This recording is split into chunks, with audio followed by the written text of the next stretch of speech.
Evening, welcome back to Thronebreaker, eventually.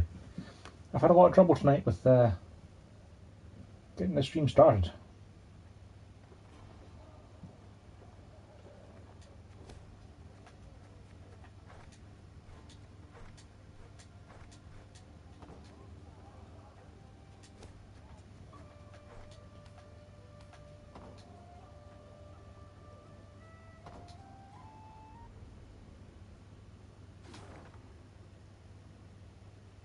Looking on the map, we've got a story mission here. We have a couple more chests and puzzles to do along the way, and probably one last story mission up here at the gates to, I'm assuming, the main bit of Mahakam. But we scouted it out because I figured there probably wasn't that much more left, and it was only about $200 to scout it all.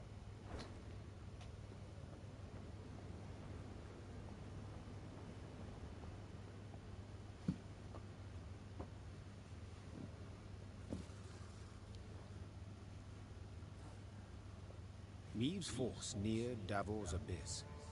Signs of beastly feasting were not hard to find. Countless paw and claw tracks were impressed in the blood-stained snow. Among the boulders, bones picked clean were strewn about. Gascon lifted one from the ground. Empty inside, He said. Something sucked out the marrow. Meave's soldiers feigned indifference to the grisly sight. They marched on, their step rhythm unwavering, a song on their lips.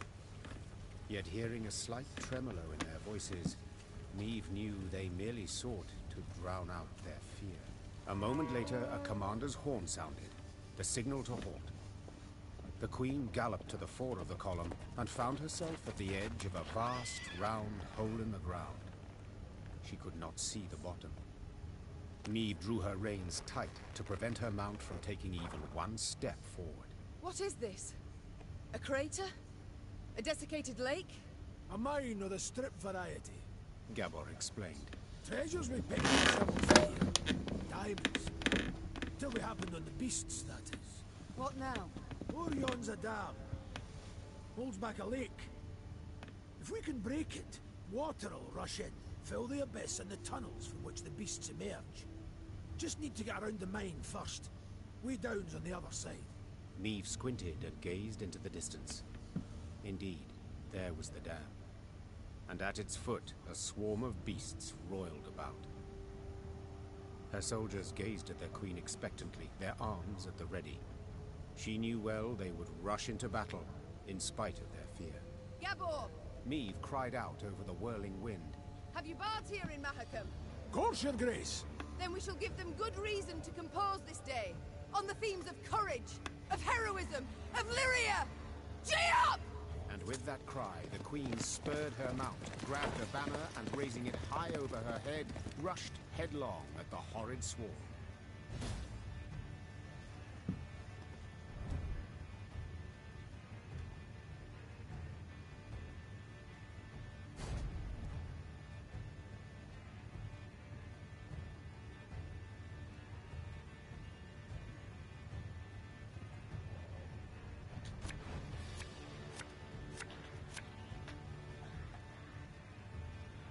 Oh wow, every turn just boost all allied units by one, huh? Okay. So as long as I keep 2 units on your side of it, it'll damage random enemy by 5 and our enemy by 2.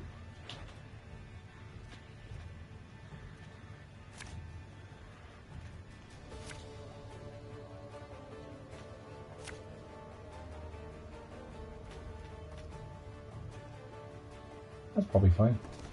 Here's the way down. We need to break through and destroy the dam.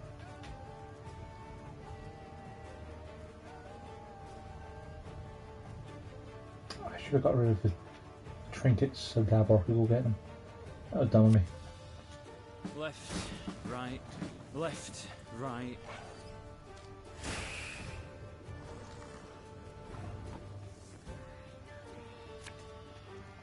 I'm a horse.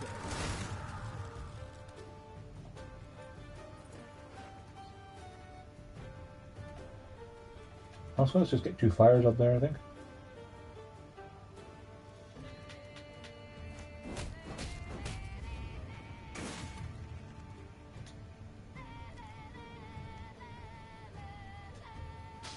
I smell a leak. This house, we've been reaping black-clad heads.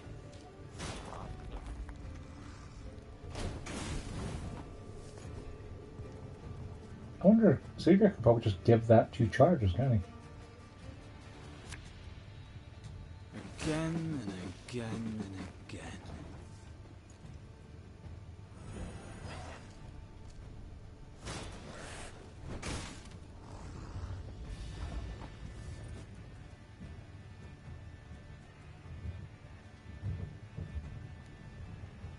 If you can just damage it by 3, then, you know, it's going to be bad for me. Armor's a waste of time for one like me.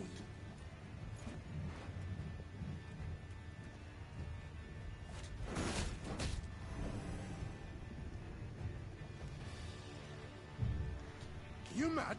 Don't say that! My spirit's willing and how, but these damn boots are killing me. Your Grace, monsters approach from all sides.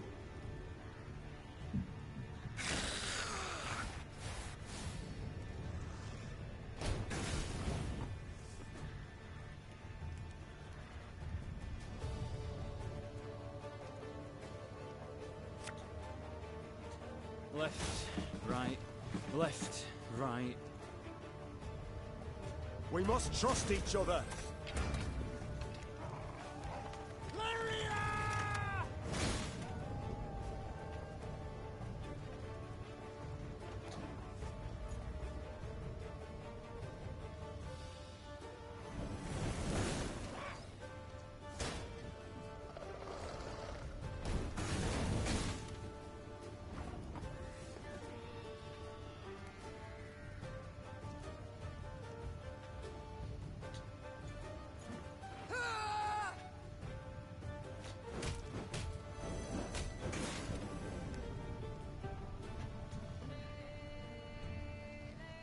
One gold.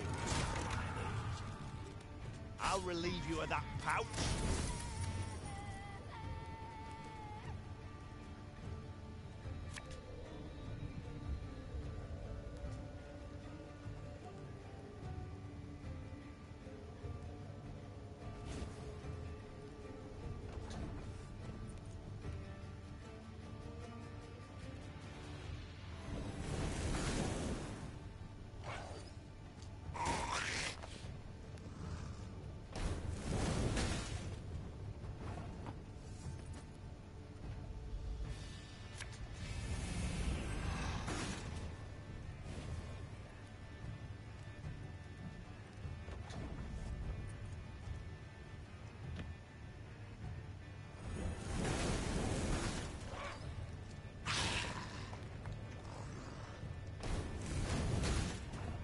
Excellent! The dam's about to give! Doesn't have orders, does he? So I can't give a charge.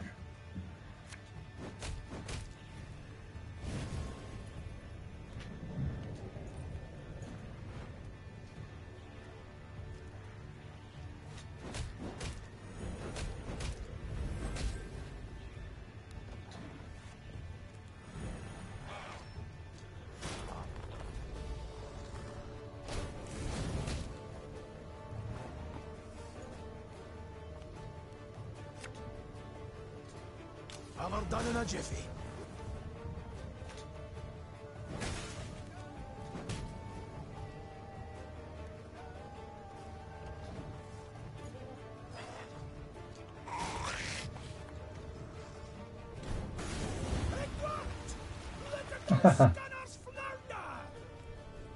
Excellent work! Good use of torrential rain there to indicate the dam breaking. And indeed, bards sang of this battle soon after. For no claws or fangs could break through the wall of shields the Lyrians raised that day. And no scales could protect the beasts from the Lyrians' stinging arrows and blades. Fight! Do not relent! Let us show these beasts! It is they who should fear us! The Queen shouted. In the end, the beasts turned to flee, yet Meave's force cut off any chance of escape. A solid wall of men began to push the monsters ever closer to the edge of Davr's abyss. Pressed from all sides, the horrors began slipping over the precipice, screeching terribly as they fell. Blood. Silence came at last. The queen stood at the edge of the precipice, breathing heavily, leaning on her sword. From the depths of the mine came muted growls and groans. Let's flood the damn hole, Hissed Gabor. before any other shite crawls out of it. A rush of icy water suddenly rose, then just as abruptly plunged into the mine, flooding the pit. And where once lay Davor's abyss, now lay Davor's pond. Meve descended back into the pass, exhausted and covered in beastly blood, yet also exceedingly pleased. She was one step closer to dwarven support in the war against Nilfgaard. Once the Lyrians had put some distance between themselves and the now destroyed monster lair, Meve ordered her men to pitch camp. Then she sent the quartermaster off for food and drink. The soldiers lit campfires, then set aside their weapons. Soon after, lively music and song could be heard throughout the camp. Your Majesty, Reynard said from behind Meve's back. a messenger from the Elder-in-Chief. The queen turned to see a dwarf and a shaker with golden seeds. She stifled her laugh into a smile and lifted her chin proudly, expecting praise and a pledge of aid in the war against Nilfgaard. My lady, Maybe not. daring deeds have come to the Elder's attention. Said the dwarf in a measured voice. He's positively irate and demands an explanation. Irate? But why? I and my men, we've aided you greatly. Elder Hoog awaits at the Long Bridge. You'd be wise not to keep him there any length of time. And with that, all the queen's enthusiasm for a celebration was instantly gone. She waited until the fires expired and the songs died down, then gave the order to march.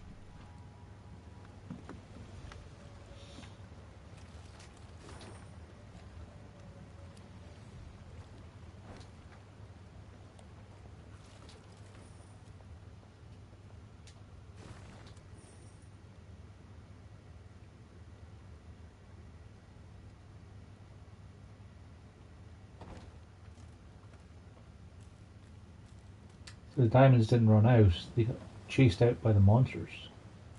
There might still have been some valuables down there. Now they're going to be gone.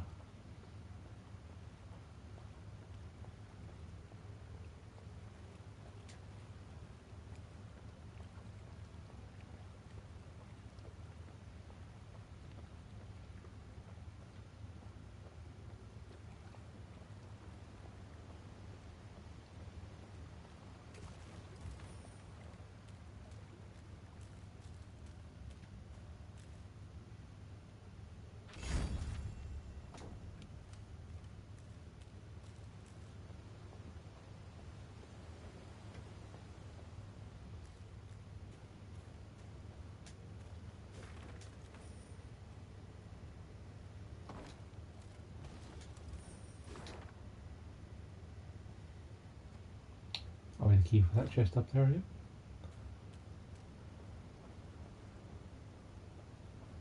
Oh yeah, what does bod do?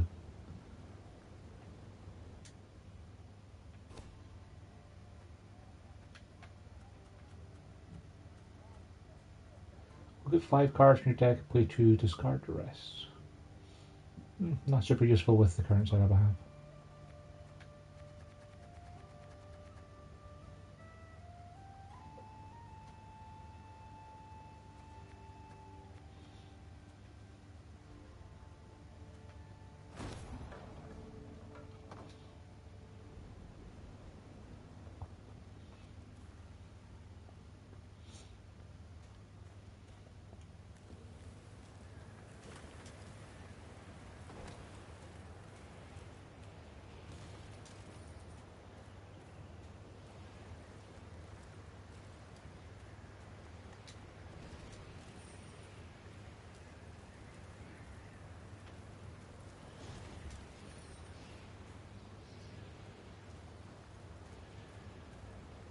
Frozen, all. Only the banner moves, blown by the wind. Downright poetic. Prime material for a ballad. Perhaps even a whole saga.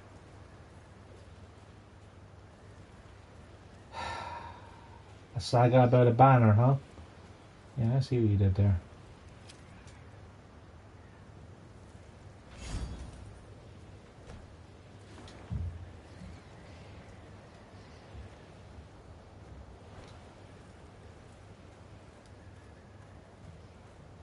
I should probably play the banner saga at some point. Gazing towards the horizon, Meve noticed a dark shape outlined against the mantle of snow that lay on the ground. It was a tower, toppled and broken in pieces. Around it lay the ruins of other buildings, blocks hewn out of basalt rock protruding from the permafrost. That'd be the Clan Vidmar ruins, said Gabor, hollering over the wind. Ridgeruns had their clan seat here till earth tremors turned all into dust. Hundreds of dwarves lived here once, and now, not a living soul. Help! Save me! On the contrary, there was someone midst the ruins, and said someone was clearly in trouble. Meve ordered her men to find the unfortunate soul. They returned moments later, leading a dwarf whose teeth chattered. They had found him in a ruined building where he'd sought shelter from ghouls. Judging by his appearance, the dwarf had spent the better part of a week there. Mirko Vidmar, they call me. He said, patting down unkempt hair that seemed to reach in all directions. I came here seeking a family heirloom, lost in the tremors and the chaos they caused. I ken the chamber where it ought to be, but, well, beasts made their lair there. I cannot drive them off on my own. But bold warriors like you ought to cut them down in a jiffy. So, will you help? I Sure. too have lost my home Probably a trap. estate, Said the queen. so I understand well what you feel. I shall help you recover your heirloom. Call it a win. Mirko Vidmar's Drawing our face head to be careful of new Though acquaintances. he'd spent a week besieged and eating stale biscuits, and though there was a hoarfrost in his beard, he quickly trotted to the front of the column and led the Lyrian soldiers to the underground chamber. As promised, beasts awaited there.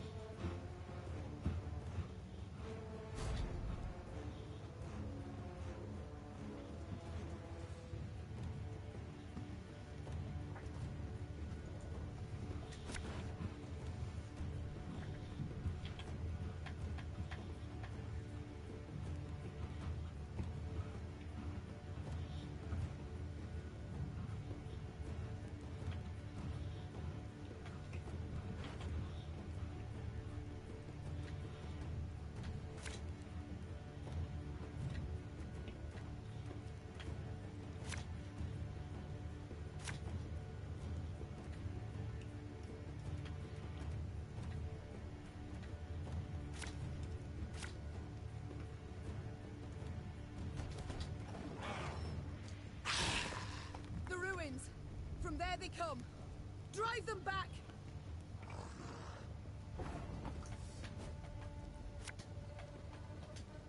Again and again and again. Ha!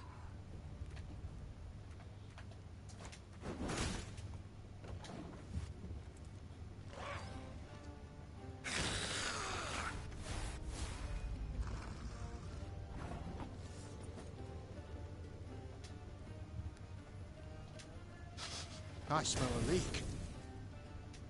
Are you mad? Don't say that! So fire should return everything to me eventually. Army's a waste of time for one like me.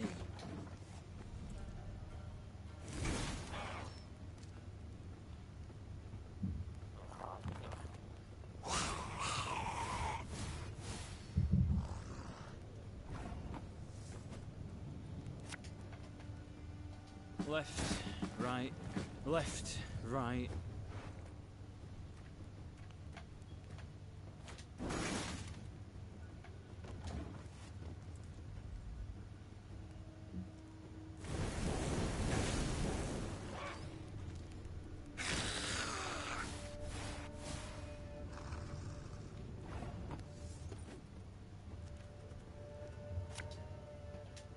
Again and again and again. I'm a war servant.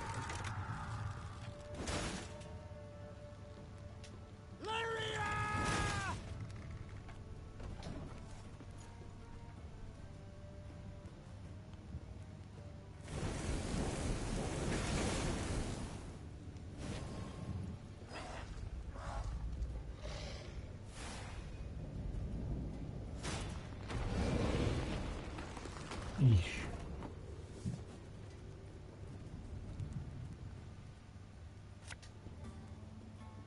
This could hurt. Ah!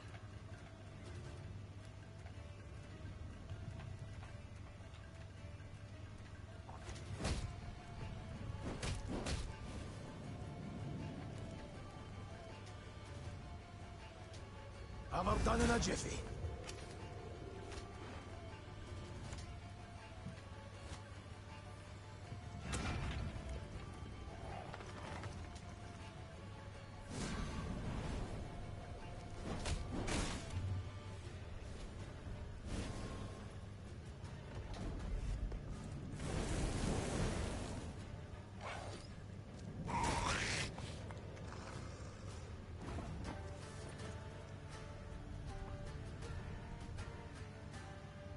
I'm pretty sure that means I've won, but you know.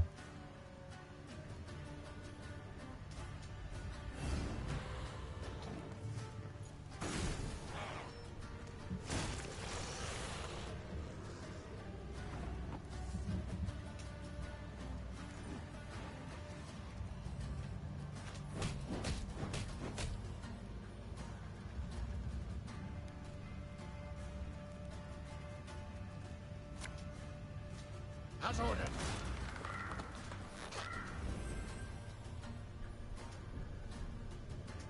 Looking to dance, mate?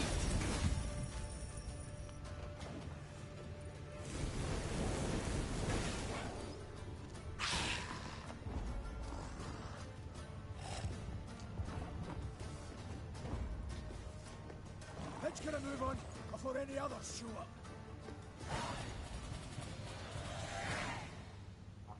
Yeah, if I didn't have the fire to be able to get my units As back, soon that as would the have been fight bad. was done, Mirko Vidmar ran towards a crate that stood on a pedestal, slipping on the now bloody floor.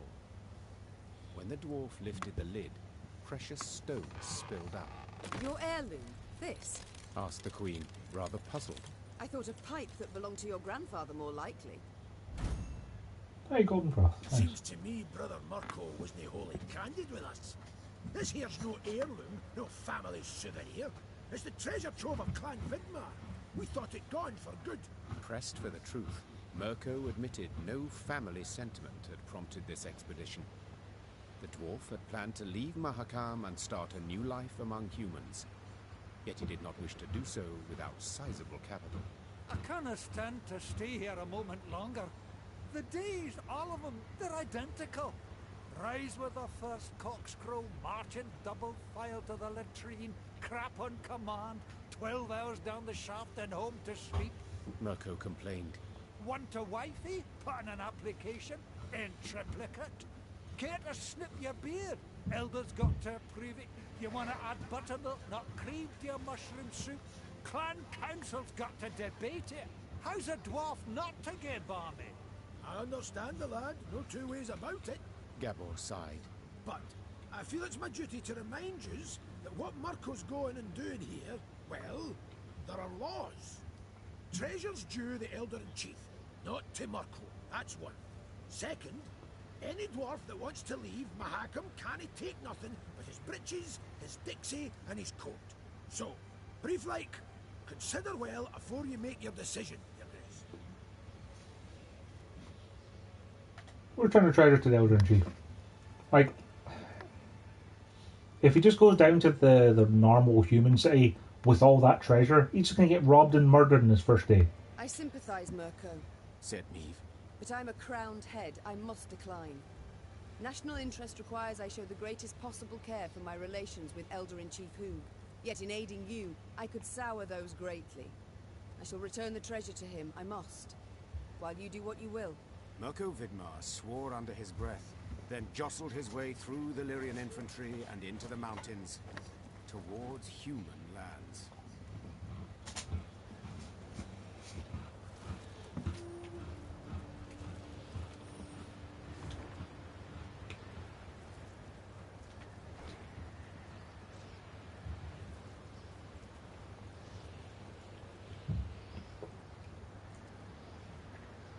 Honestly, that's probably for the better for him, because, I mean, if you took an entire chest of coal down there, First person he meets is going to just rob him blind and kill him. Just all I was going to roll by 4. That's not as good as Commander's Horn. Or William Horn, sorry.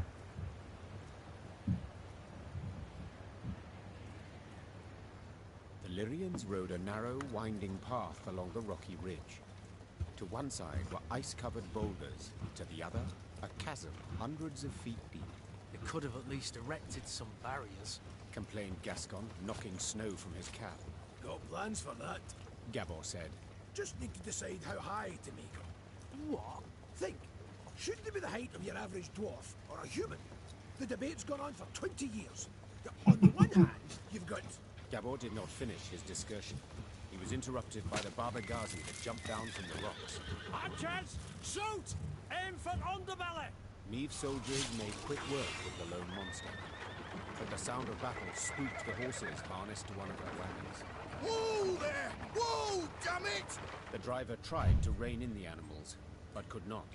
They dragged him into the chasm along with his cart and the soldiers riding him. They landed a few dozen feet below on a rocky outcropping. A moment later, Baba Ghazis swarmed everywhere. Did you see how they fared? Anyone left alive? Asked Neve, leaning over the cliff edge. Worry more about their cargo. Gascon replied. They were also carrying chests of gold. Blast. We can't get down there. Too steep and the snow keeps falling. We can lower ourselves down a line. But without armor, shields, or heavy weapons, otherwise it will snap. And the Baba Ghazis? The Queen said, brow raised. We shan't kill them with daggers. They're too thick of armor. We'll have to try. Or continue on our way. Oh, we're You gonna... only live once. Neve sighed. I'll let them down there. Round up some volunteers and let us move out. Moments later, the Queen was lowering herself down a line straight towards the gaping maw of a Baba Ghazi. Her only armor, a woolen shirt.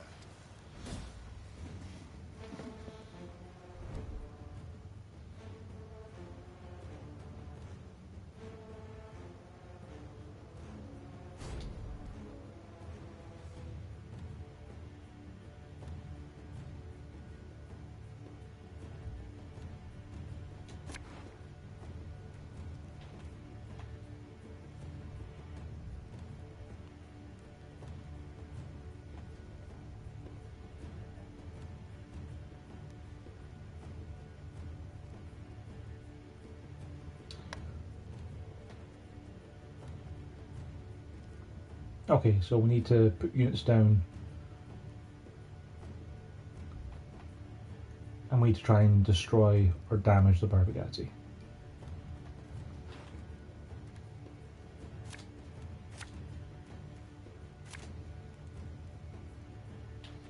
He can shoot for 15, can he? Those boss creatures? Okay, so you can shoot for 15, then we can use artifact compression to get rid of the other one.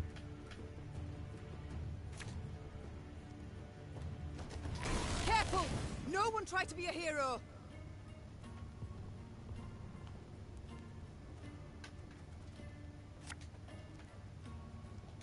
For you, pal! Anything.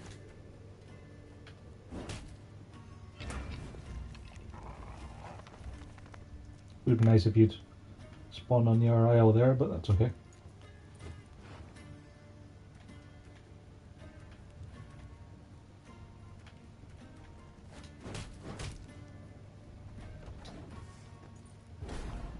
Gabor being able to shoot for 15 is pretty handy, as it turns out.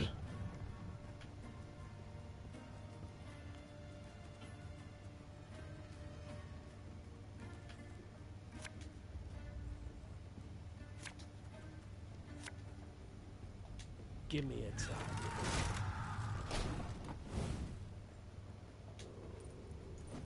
Ha!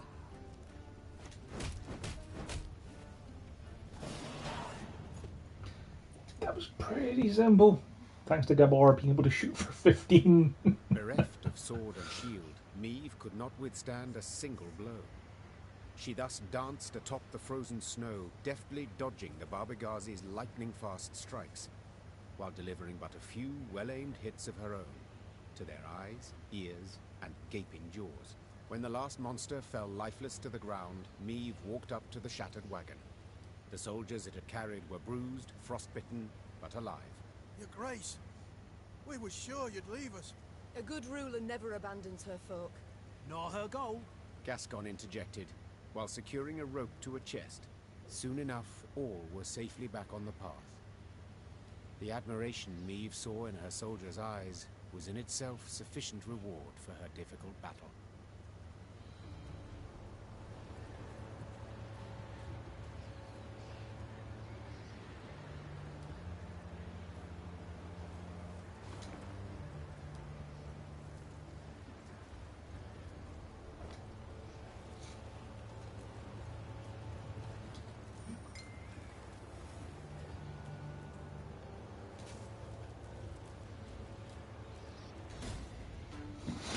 Our puzzle, eh?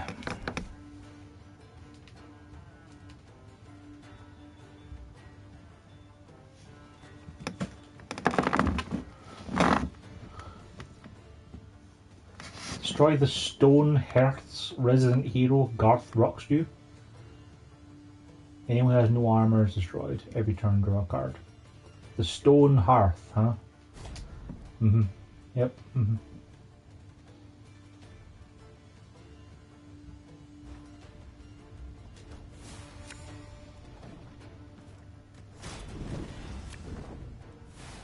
These have mana costs, do they?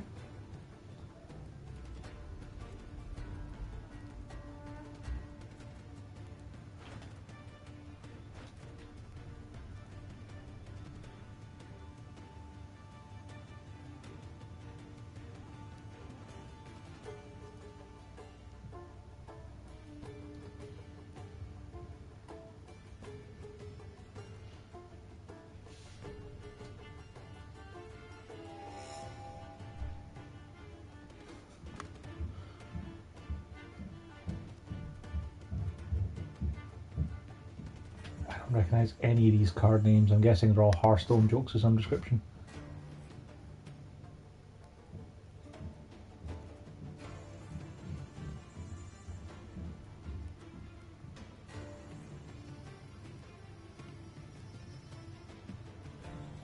So these units all have the same order, it looks like, where they damage the enemy hero by their power or damage another enemy by their power and they damage each other.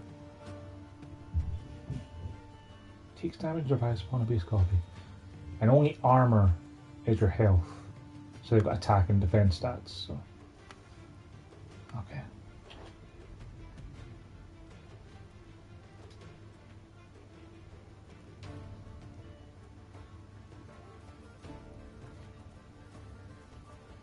I wish we were sorted by mana cost.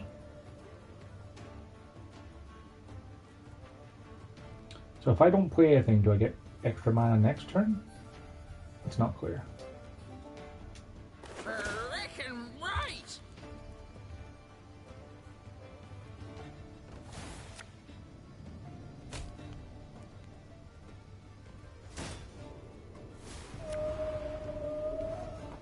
Very large wisp.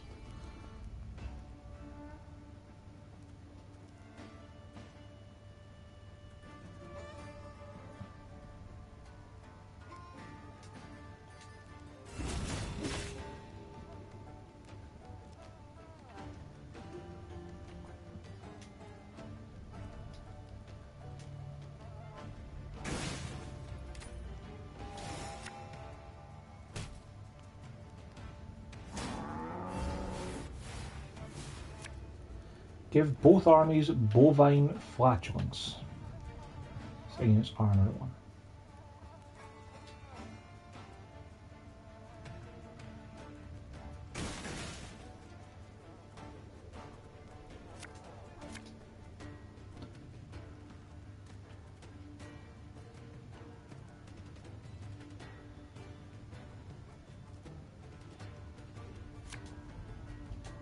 Scurvy sketches! I can only play one card a turn. I thought I could play as many as I had mana for. Right.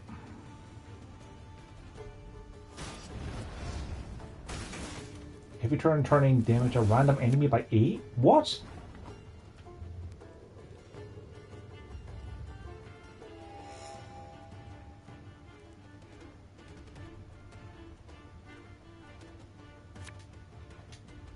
wish, my duty.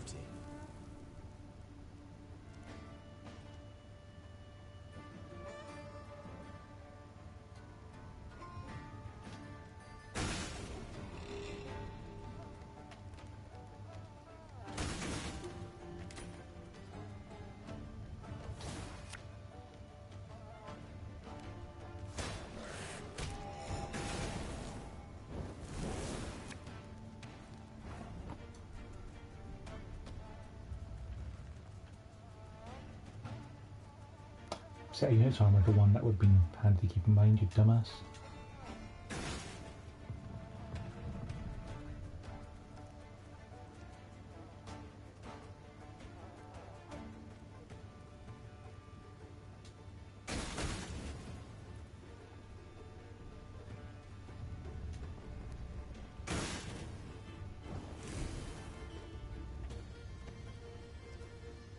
Oh, so he took damage, so why didn't he spawn a base copy of himself?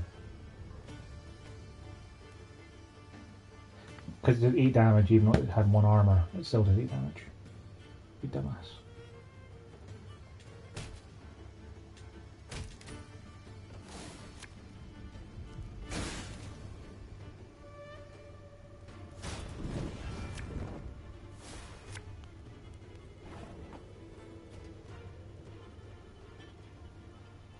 So I've taken 12 damage, that'd be 13 power. Frozen Giant would be pretty decent.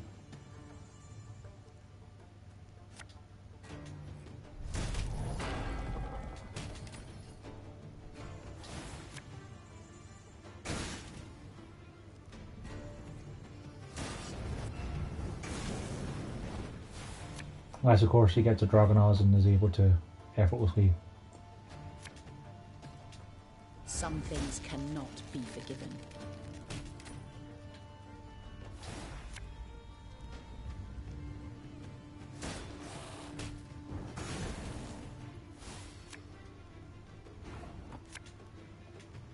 Follow me this way.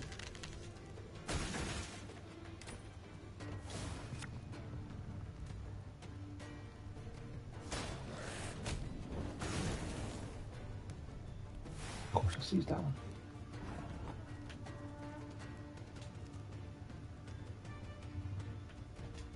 Yes, Dwan.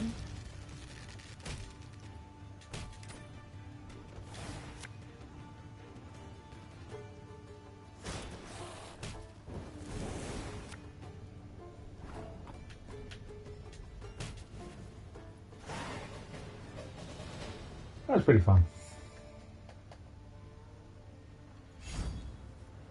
Welcome to me inn. We've many folk today, but there's always room enough for more. Good to see you again. Welcome to me inn.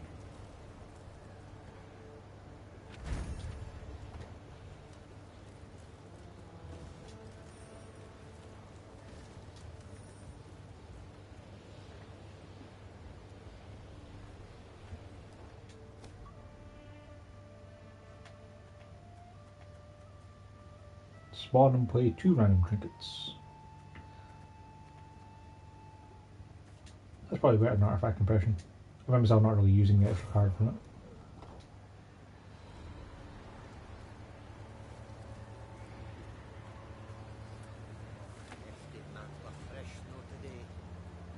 Before too long, bring a rush down.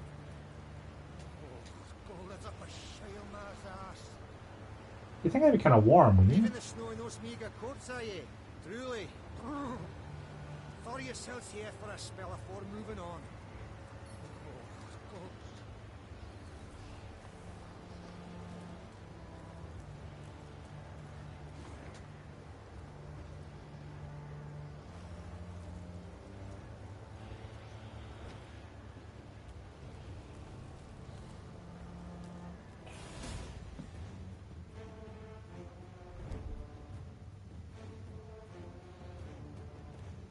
Allow both the reckless and shrewd vampires.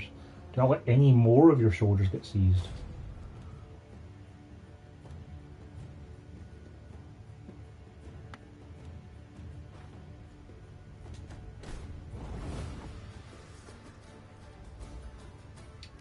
Right, sorry. What? I got the longsword this time. Boost an ally by 4 and give it armor.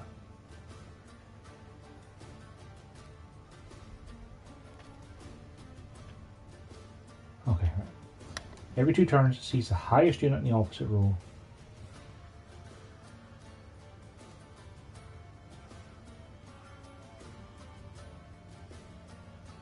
Said not to let any more of my soldiers get seized, so that'll be what the puppets are for.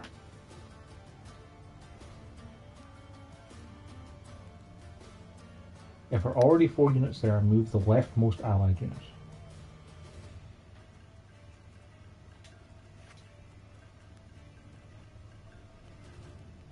So it's going to go off next, right?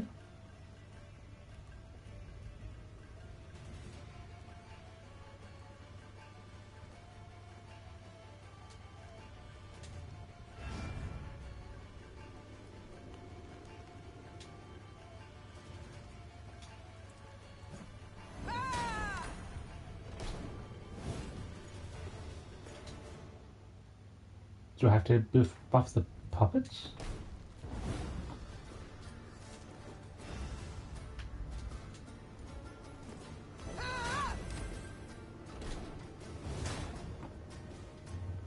Because now it's going to buff the... take the lowest unit this turn. Right?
Right, okay. That was a little math puzzle. Not too hard.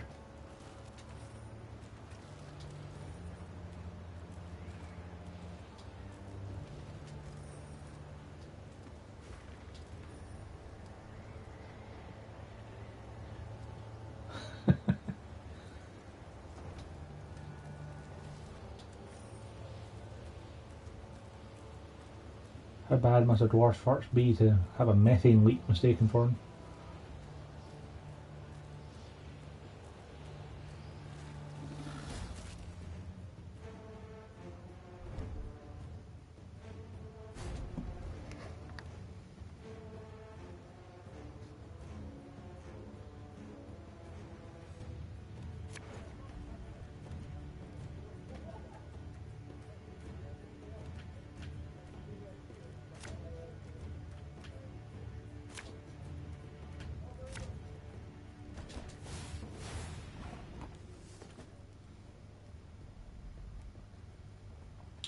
He's got permanent resilience, so we're going to want to try and murder him.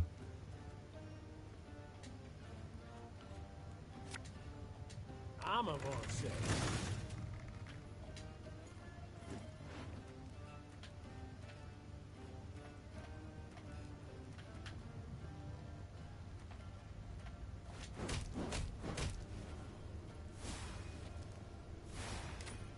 Good job, guys.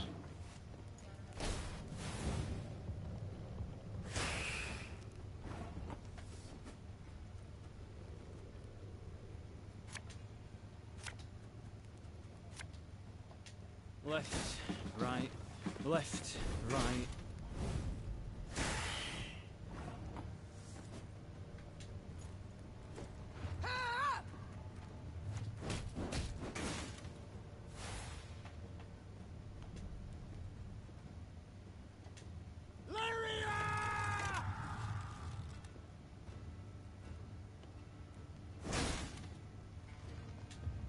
All right, that's no problem.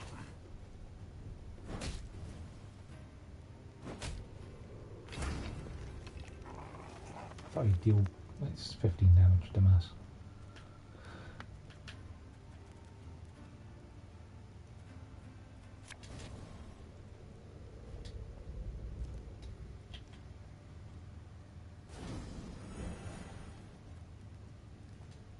Two random trinkets, they give you 2 fortitude tonics.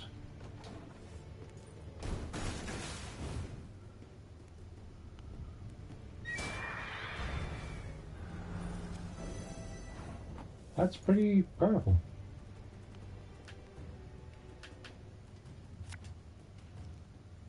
This could hurt.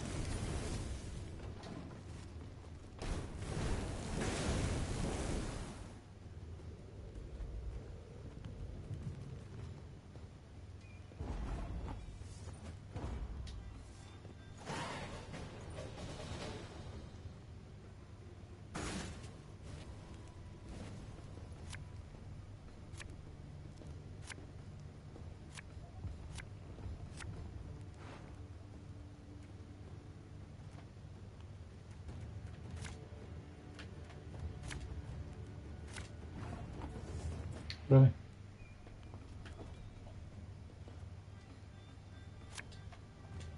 Again and again and again.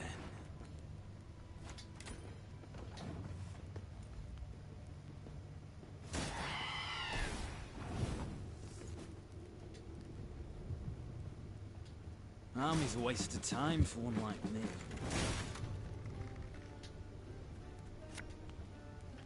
Watch your heads!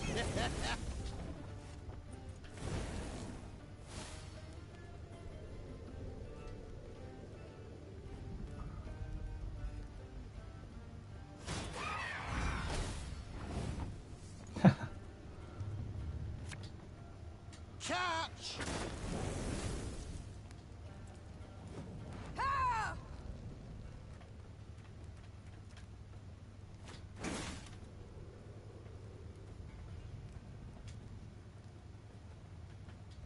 Left, right, left, right.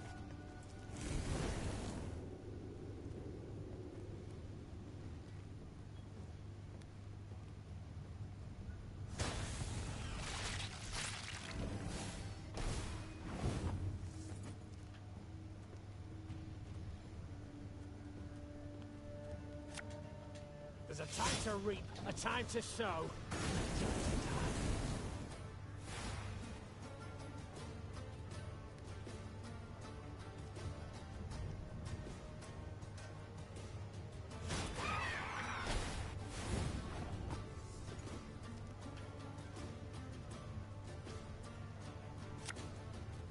It's not too late to walk away.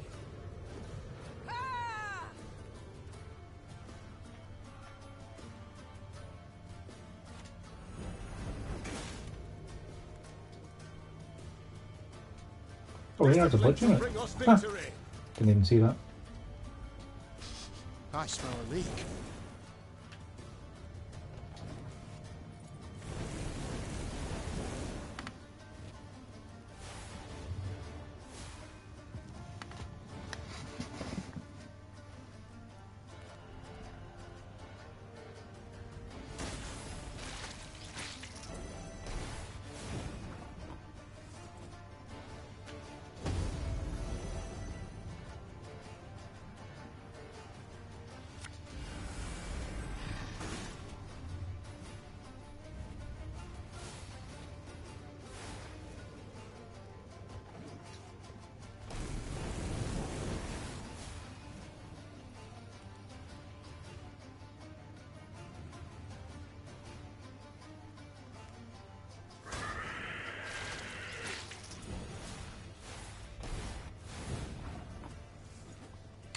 And 20 points up, and just pass.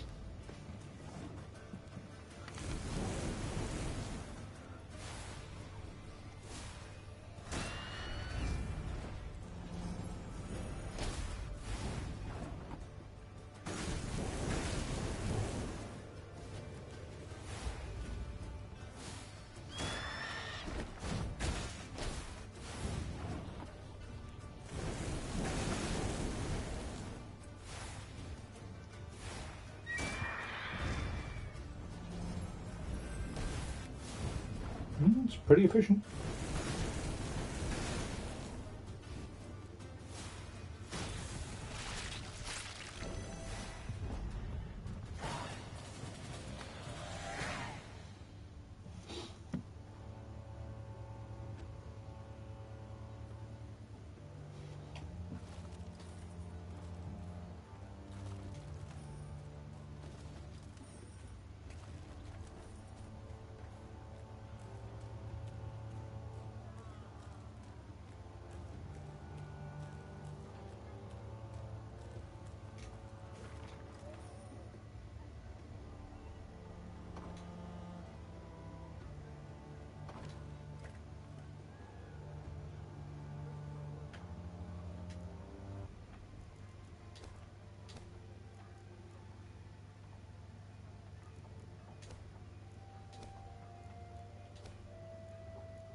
If they were blitz units, I'd be tempted, but they're not.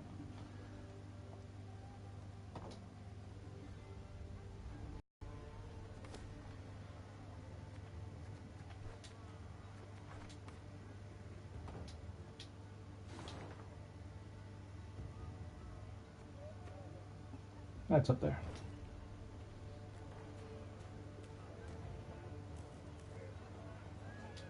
Meave now witnessed a sorry sight. A mass funeral for miners killed due to a tragic convergence of events.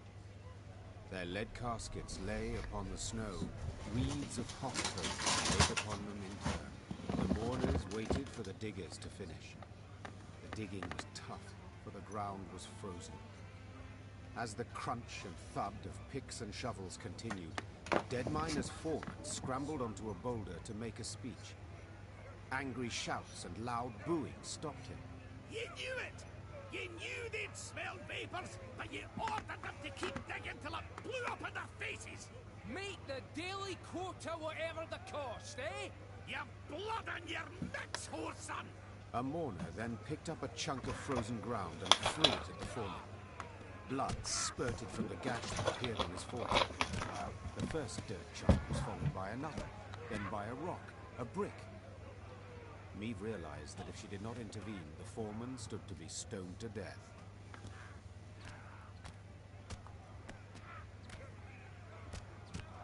Something had to be done quickly. Meave saw this clearly.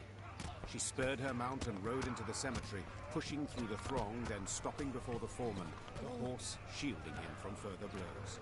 Calm yourselves! Silence! His guilt cannot be decided here. It must! Before Meave could finish her plea, a large rock thrown from the crowd struck her bosom, nearly knocking her from her saddle. Upon seeing this, her Lyrian escort lowered spears and drew swords and rushed at the angry mourners. Shino Kren! Isbel cried out. Her hands began to radiate a fierce light that blinded both dwarves and Lyrians alike. Have you lost your minds, all of you together? Not had your fill of misfortune yet? Lower your arms at once. Whether the power of Isbel's magic or the force of her appeal had the greater effect is difficult to say for certain. Either way, both sides suddenly lost the desire to fight. Meave breathed a sigh of relief, aware that if not for Isbel's intervention, a great amount of blood would have been spilled at that cemetery. Knew there'd be a stink cause of this. Knew there'd be a stink cause of this. Yes, if you didn't have Isabel with you there, that would have been a fight that would have probably went pretty badly.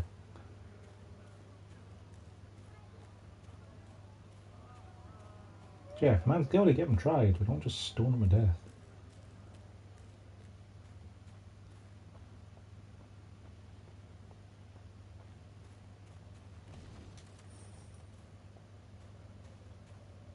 Lyrians ascended the highest section of the Mahakam range. Snow crunched under their boots, cold air stung their lungs, and the wind snapped at their clothes. Meve wiped sweat from her brow and turned to Raynor. There! By the rocks!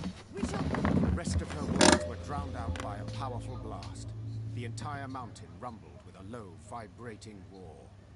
The sound grew loud, echoing off the rocks, splitting their ears. The Lyrians looked around, disoriented. Few heard Gabor's warning. Dinna just stand there! Get behind the rock! Quick! Hurry! Meve followed the dwarf's gaze and cried out in terror. The snow stuck to the mountainside had started to slide down the slope, sending up mists of icy dust. Before she could react, the white torrent knocked her to her knees, crushing her and smothering her into the ground. All she felt after that was all-encompassing cold and fear. Meve survived. The dwarves who ran to the Lyrians' rescue dug her out of the snow in time. Some of her soldiers were not so lucky. The Queen looked at their bodies, blue, frozen. Next to them lay dead horses, demolished wagons. The losses were enormous. Meve wiped her cheek. Her tears burned her frozen skin. Gabor spoke a while with the leader of the Mahakam guard patrol that had come to their rescue. His face was dour. What? What have you learned? I'll tell you all in good time. First, you need a warm drink, good victuals. No, Gabor. I need to find out what in blazes happened here. Well, it was an avalanche. Of course it was an avalanche. I'm no fool. But what caused it? What was that noise? Signal horns. Ours. So you brought this snow down on us? Dwarves! Well, aye, but, unawares. Explain, in brief. See, we clean our mount regularly. The way men folk shovel snow off their roofs. Otherwise, the whole shebang come tumbling down on our heads. When snow's gathered deep enough, we blast our horns to cause a controlled avalanche. Then we need to, sweep up a wee bit and the road's safe. All well and good, but why did you decide to clean up right as I was passing through? Wondering that myself. Schedule says next cleaning should have been a week from now. But someone asked the route to be cleared earlier. Who? Meve, I'll tell you. But first, promise you'll... Who? Hey. Owain ep Glenvog. The Nilfgaardian emissary. Think it were meant as revenge for attacking their caravan. The bastard. Reynard! Reynard! Wait! Wait! I understand you're a wee bit upset, you've every right. But you'll never prove Owain meant you harm. The sly weasel will make sure he didn't dirty his own paws. I've no such scruples. I'll find him and kill him. And then? How'd you tell that tale to Bruva? Meve, you're justly taught, but for the love, just this once, let it go. Or you'll leave Mahakam with me a scrap to show for it. Moments later, scouts reported Owain was camped to the north of the accident site. Meve had to decide how much she was willing to risk to get her revenge on the Imperial emissary.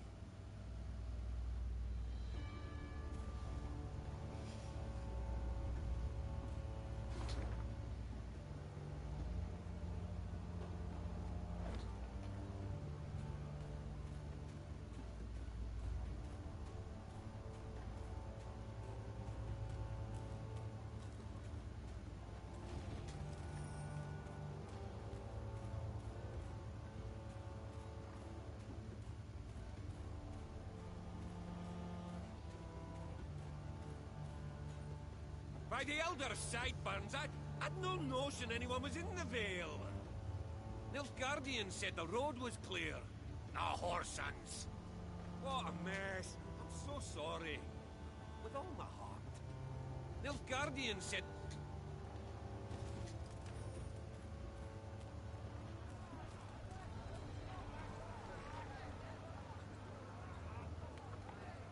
There, my lady, whispered one of the scouts. Left of the path. Meve squinted. The Nilfgaardians had taken shelter from the falling snow under a rocky outcropping. The smell of roasting meat wafted from their campfire, and echoes of laughter could be heard. The black-clad soldiers had reason to celebrate. They had just decimated Meave's company without even drawing their weapons. Meave's gaze caught something else. A metal container into which the Nilfgaardians tossed bones once they'd been gnawed clean. It looked strangely familiar. Only after a moment did the Queen understand it was an overturned Lyrian helmet dug out of the snowy grave of one of her men. The Whoresons. Meave hissed. They'll pay for this.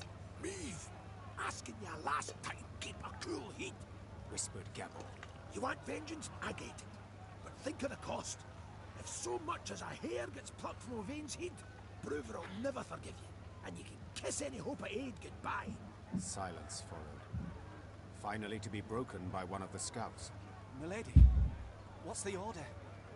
Do we attack?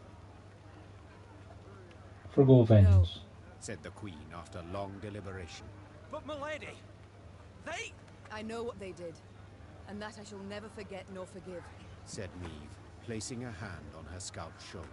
But breaking Dwarven law only plays into the Nilfgaardians' hand, causing us to lose allies and our chance for victory. Meave brushed the snow from her trousers and straightened her spine. Avenge our comrades we shall. Not here, but in the fields of Lyria and Rivia. The Lyrians resumed their march with heavy, beleaguered steps. Their path still piled high with the snow brought down by the Nilfgaardians.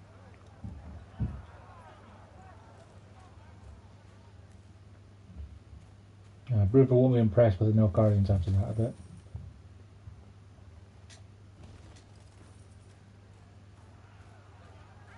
While passing the mining settlement of Kolstock, Meave heard the sounds of battle.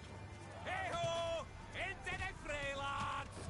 Expecting she would see monsters swarming dwarves, the Queen set off at a gallop to the rescue.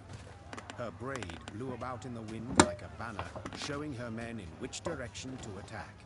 The dwarves she saw, however, were not engaged in a battle against Shaelmars and Barbigazes. No, they were going at one another. Luckily, no weapons had yet been drawn, but given the dwarves have hands the size of bread loaves, this did not necessarily mean there would be no deaths. Oi, lads! Roared Gabor Zigrin.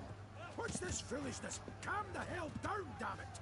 Gabor's intervention proved successful.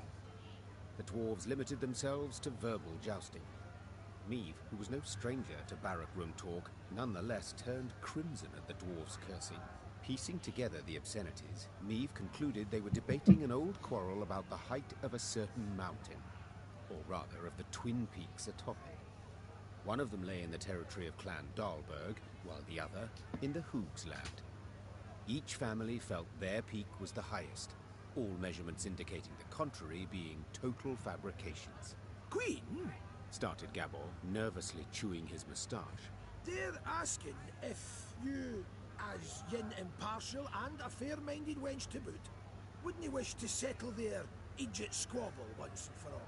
Meave knew well that this type of age-old quarrel could easily end in bloodshed, so she resolved to help. Representatives of the two clans gave her a strange mechanism she was to use to measure elevation. All that was left was for the Queen to button her coat up to the neck and scale the twin peaks. Time to end this delicate feud, once and for all. Time to end this delicate...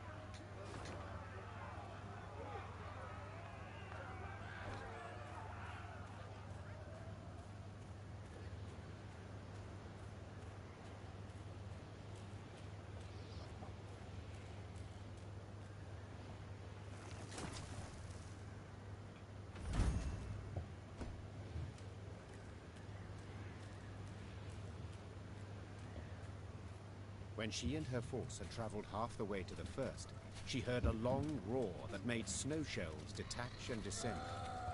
Without waiting for her scouts to return with reports, Meave drew her sword.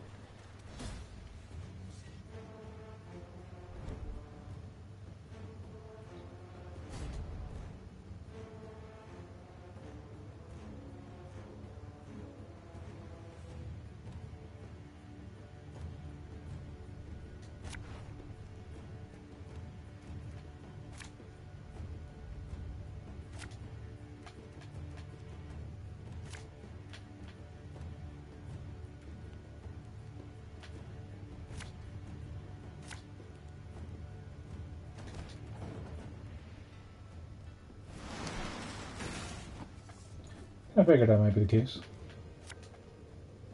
Don't like this.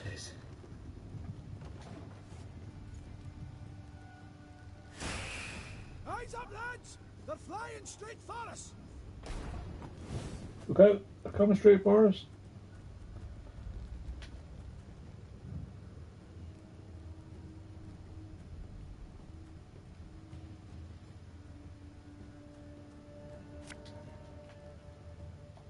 Catch!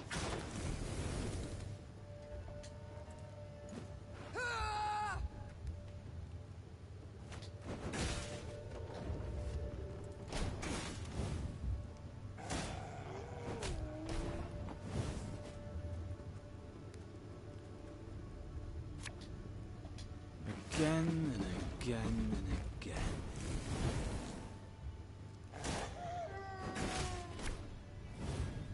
Quite the clever little contraption they gave us. Work of a gnome, of course.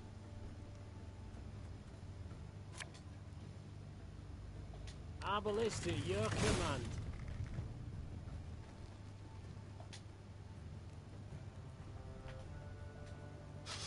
I smell a leak. Are you mad? Don't shake that!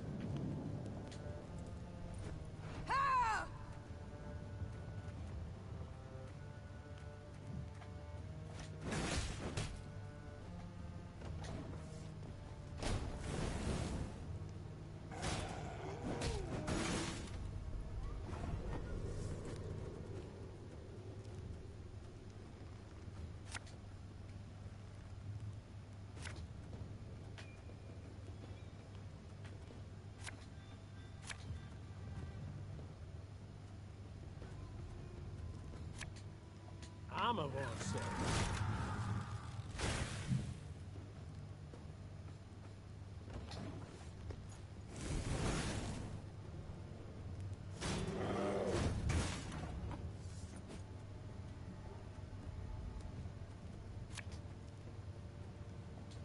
Fear not. We shall achieve our goal.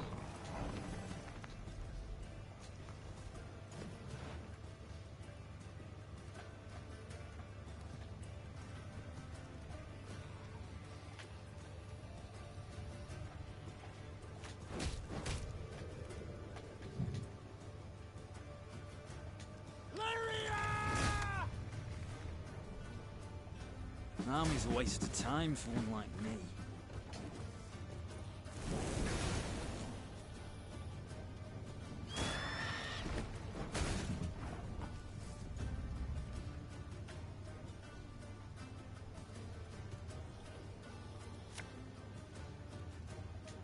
You sure about that?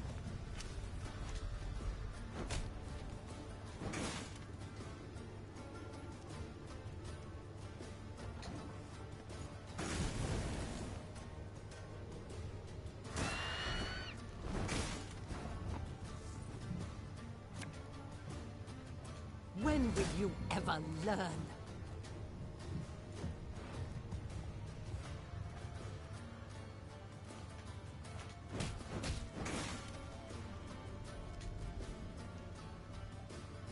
Feel any burning? See a local healer or wise woman.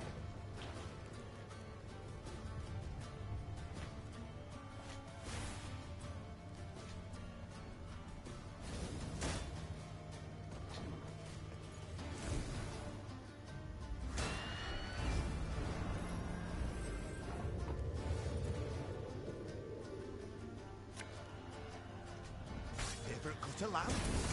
The shank.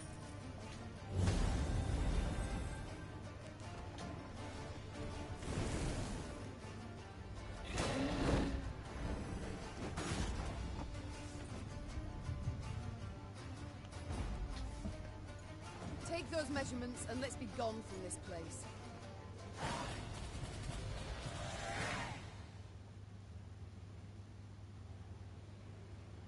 The Lyrians managed to repel the monsters and reach both peaks. Upon each, Meve ordered her men to take the measurements. While waiting, she admired the breathtaking... They're going to be the same height, aren't they? And the dwarves wouldn't believe you if you told them that. The contraption left no room for doubt. The peak within the Dahlberg clan territory was 2 feet higher than that within Hoog territory. Okay. Gabor was clearly displeased with the results. Oh, damn it all! I'd hoped you'd proved Brewer's clan was in the right. He'd have been content to see the Dalbergs knocked down a peg or two, and possibly he'd have been more inclined to help you, said the dwarf in frustration. Then, after a pause, he added, Although only you saw what the device showed, Queen. Perhaps you could recalibrate the results a wee bit? Give it true, To mate. lie would be simple, true. said Meave. Yet to forget the matter would be so much harder. No, Gabor, I shall tell the truth. The Queen's tone made it clear the discussion was over. Gabor let the matter lie, and Meave's force began its descent down the mountainside. The other thing is, like, if we told a lie and got caught in it, then neither Hugh nor Dalberg are going to be happy with us.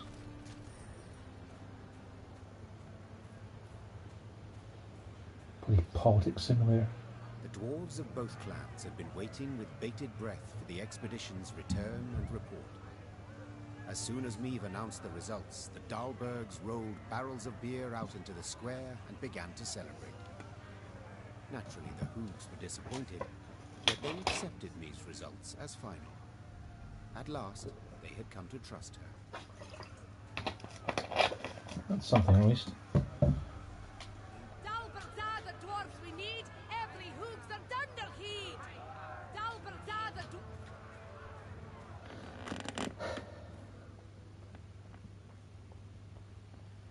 For frostbite, you'd best avail yourself of some onion juice. Even better if you had a wee nip of vodka. Onion juice. Oh, snorters are frozen solid. Not just those in my beard. My nose too. Once we're neath carbon, find our way to the tavern. Set our arses down by the fire. Sip mugs of mulled wine. Oh.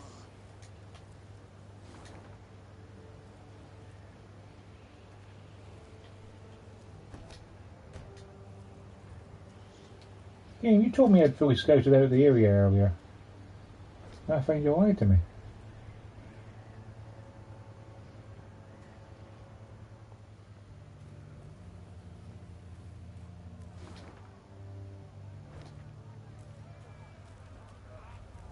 Because I can't reach that one in Nilfgaard camp.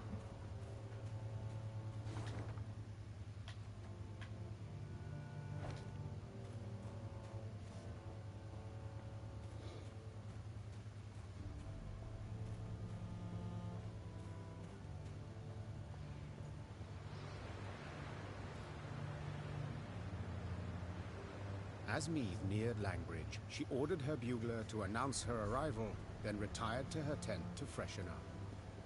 Gascon was already inside, awaiting her. I do not seem to recall summoning you. In that case, I must tell you to fret not. Nothing wrong with your memory. I've come with no agenda. Spontaneously, call it, to chat.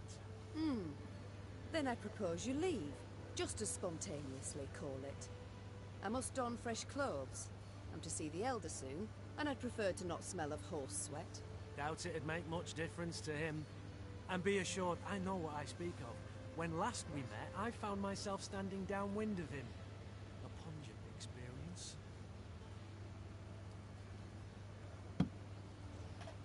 Well, you were saved the experience of his breath. So pungent I thought I might faint. Well, to revive you, pinch you awake, I'm sure would be quite a pleasure. Gascon, I beg your pardon. Ugh, I shall have nightmares now. Not tonight. For I fear you might not sleep at all. You see, there's something you ought to know. And decidedly before you meet with Brewer. The sites we cleared of beasts. I ferreted a bit. Noted something peculiar. Any notion what it was? None. The monumental dwarven architecture, perhaps? Bones, my dear Meave. Dwarven bones. Now, guess what I found on them? Wait, don't dare give me any hints. Bite marks. Of course. After all, they'd been gnawed clean of all flesh by monsters, incidentally making it quite easy to spot other markings. Ones made by axes and swords. To be certain, I showed the bones to our medics, and they confirmed my conclusion. Meaning what? That the entire clan, the Fuchses, did not perish due to an invasion of beasts from the depths. The monsters nearly ate the bodies and occupied empty homes. Now, I shared my discovery with Gabor. And guess what he did? He panicked. He started to squirm, babble nonsense. I wager my right arm, he's hiding something. Blast. Overly eager to aid us from the start he was. I might have sent something. I shall have him summoned at once. And I thank you, Gascon. I won't forget this. Minutes later, Gabor stood before the Queen. At first, he tried to mislead her with evasive answers, but as her pointed questions demolished one clumsy excuse after another, he had to give in. Oi. As King Desmond said after a hefty squirt in his hose, we can't sweep this under the rug. If you think I welcome jests in this moment, you err. My fingers itch to summon the hangman. Right. So, 'tis true. I misled you. On our clan elder's orders, supposed to make sure you destroyed Burr's Rump and Davor's Abyss thoroughly enough to leave nae a trace. What? Why? What did they wish to hide? They was home to the Fuchses, our mortal enemies. They'd been a-boiling our heinies for ages, thumbing their noses, taking what they want, when they want. And the Elder-in-Chief didn't gie a ploughing whit. So to stop them, our clan, we did the unpardonable. The Sigrin elders saw their chance and they... Gods. So you were responsible for the deaths of all those dwarves? Me? I didn't raise a finger. Tried to stop them, in fact. No witnesses survived, meaning you must have murdered the entire clan. How? Queen, you sure you... I am. And you should be sure to answer in full, omitting no detail. A few years back, we got pummeled by a horrendous winter. Stone-breaking frosts, whiteout storms, avalanches. Made travelling a painful form of suicide. Hunger drove beasts out of their dens. The pass was covered in the filth. Got to where they paced right outside the walls. Fuchses fought a hard, bloody fight to keep the critters out of Davor's Abyss. Lost near every axe-wielding dwarf they had. Only survivors had to winter at Burr's Rump. Our elders felt such an opportunity wouldn't knock again. After killing the town's meagre guard, they set fire to it and barricaded the gates. They didn't stand a chance. Bastards. How in the world did the truth go undiscovered? Once it were over, our dwarves opened the gates. Before they'd lit their pipes, starving beasts came crawling out of the pass. The stank of dead flesh was strong. Zigrins who came back from that never were the same. If you'd only gandered their gaze when they had us all take a vow of silence. And then... You invented that blarney about primeval monstrosities the Fuchses had awoken by mining too deep. A riveting tale, and one with a moral to boot. Aye. But the elders worried Broover would suspect something all the same. That's why they wanted you to destroy all the evidence. Repugnant. You claim not to have taken part, but neither did you do anything to stop the massacre. What was I to do exactly? The elders had decided. Nae a dwarf would listen to me. You might have informed the Elder-in-Chief. The guilty would have been punished. The guilty? You didn't ken Broover. He'd punish the whole clan. Women, children. Nae exceptions. Maeve, Queen. I'm begging you. He canna ever learn of this. Aye, I want a hack flame too when I think what the Elder's done. But other way it'd bring but more pain and death. I need to consider what's right. Meanwhile, Gascon, make sure Gabor remains our guest. Of course.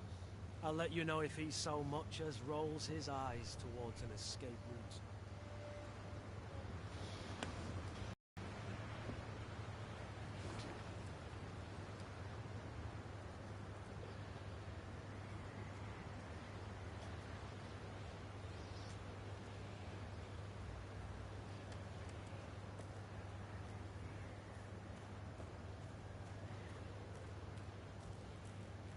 Many folk today.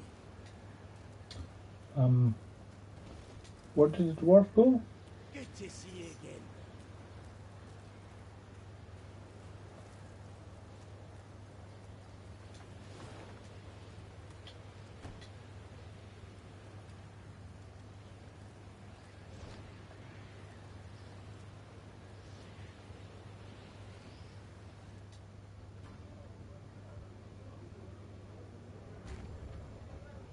88 golden chests.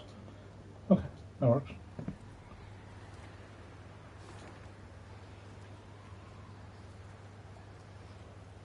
Let's finish up Mahakam tonight.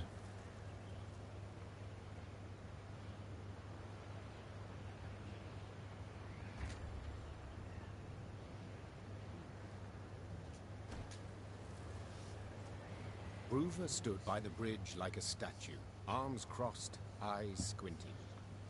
Neve sighed inside. She stood little chance of having a pleasant chat. Elder-in-Chief, sir. No shouting and gracing with us. Plowing humans. Always out to fix things, always end up cocking them up. You think you're too glory, do you? Monster slayer me? Patroness of dwarves? Blast it. What do you think? Why didn't I exterminate those beasts myself, eh? Go on, tell me. For you. For I didn't want to. For something didn't fit, damn it. So I resolved to not destroy their nests and evidence till I learned the truth of who done it. Postponed it all those years expressly. Though your subjects were dying. I didn't need no lectures from the likes of you. Justice must be served. That's worth any price. And I was close. Had leads. And now it's all gone to hell. You flooded Devor's abyss. You brought Boros rump down on itself. And I'll never ken who killed the Fuchses. Understand? Never! My sincere apologies. I did not know. Course you didn't. Humans. First they cock it up, then they ask how it works. I'm most eager to give that breed of yours a yank and kick you out beyond the gate. But I canna. For the clans are grateful to you. Fools. Fools. All fools. They've forced me to give you an audience. Official-like. With witnesses. All at the foot of Mount Carbon. Come on then. Time to move on. I'm going to wring you out so hard you'll wish you never left that Nilfgaardian dungeon. Bruvor set off at a brisk pace, cursing under his breath. The Queen took a deep breath, counted to 5 in her head, and set off after him. At this point, it's been so long. Punishing the Zigrins wouldn't accomplish anything.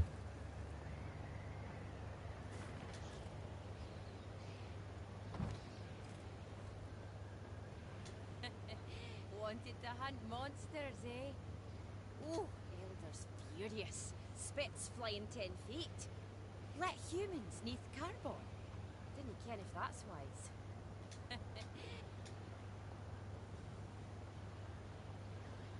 Dwarves demonstrate innovative thinking in many domains.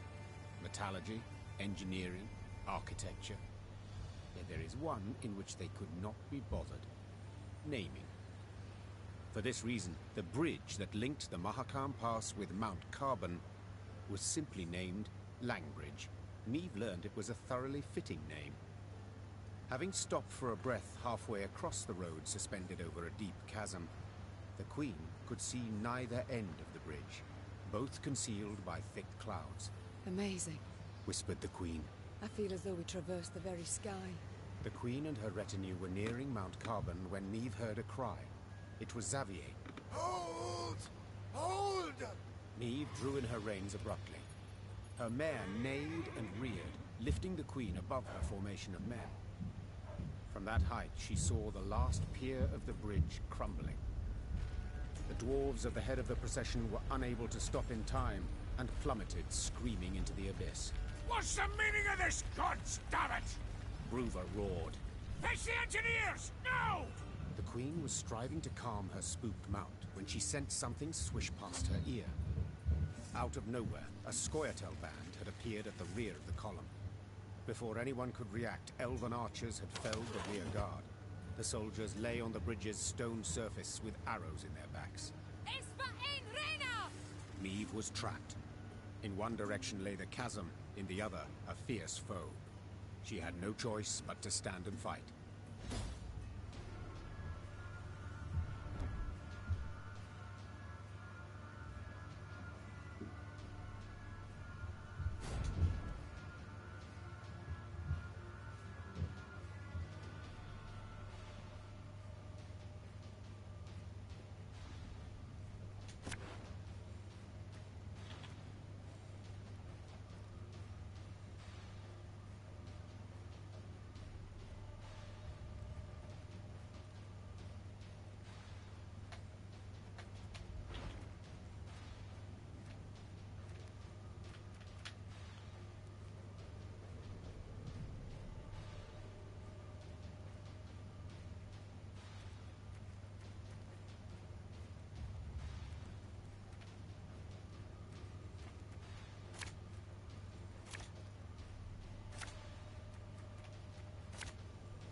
We trapped your Grace, but we can try and fight our way through.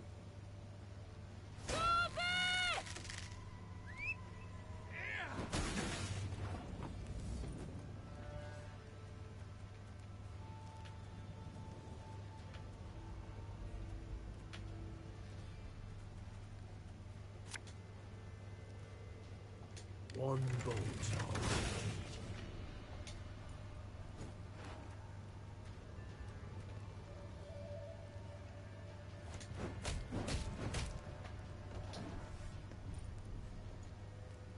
Got business for me?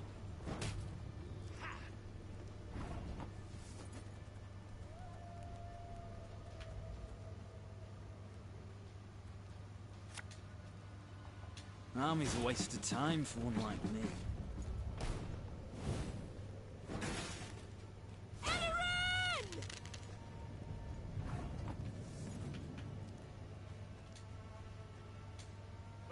You ballbags can do whatever the devils you please! This is Mahakam!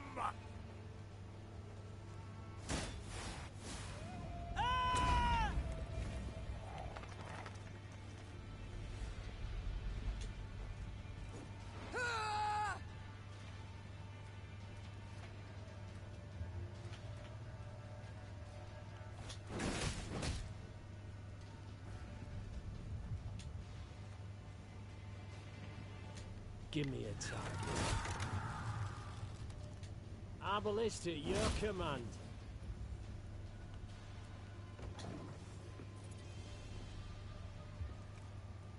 Special prize. Just for you, love.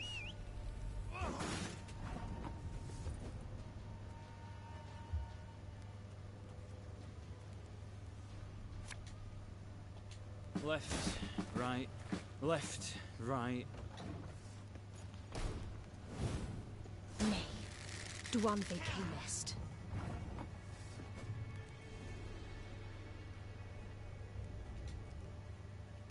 I'll protect it, all right?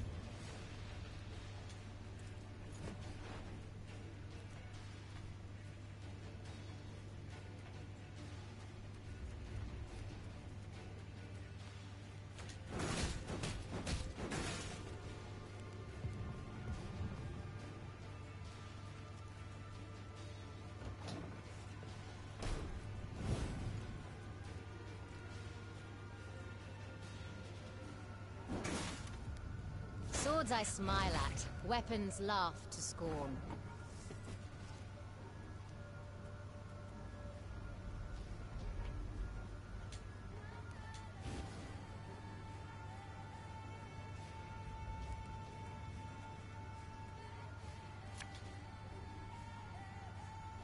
I'm a monster.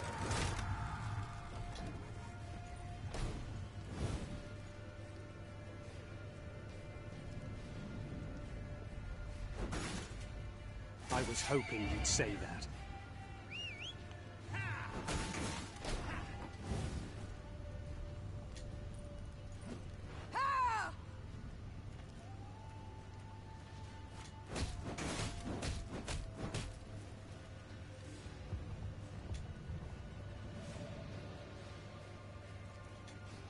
Again and again. Oh, could murder a pint.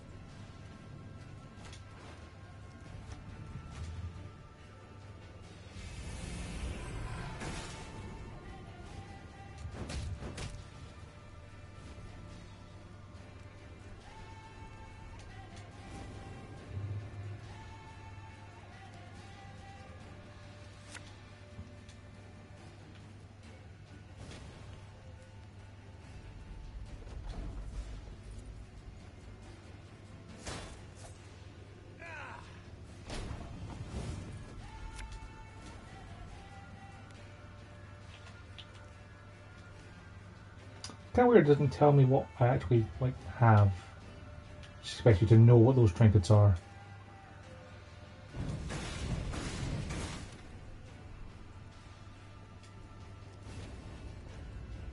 What does the Medium Shackles do? Summon 3 bronze units from the opponent's deck to your side and unlock them. Wow, that's kind of neat. Shame I have no way of unlocking them, but you know, kind of neat. Bloody neckends. Similian Vart.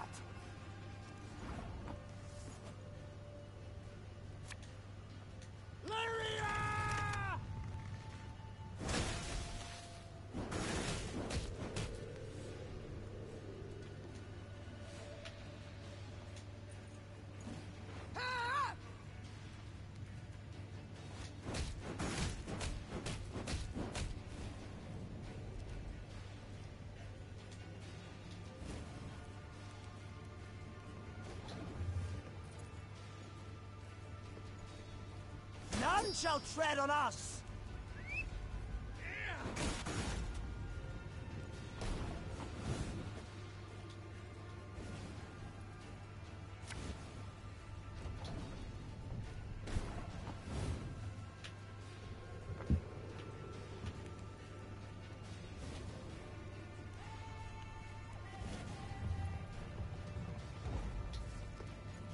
No!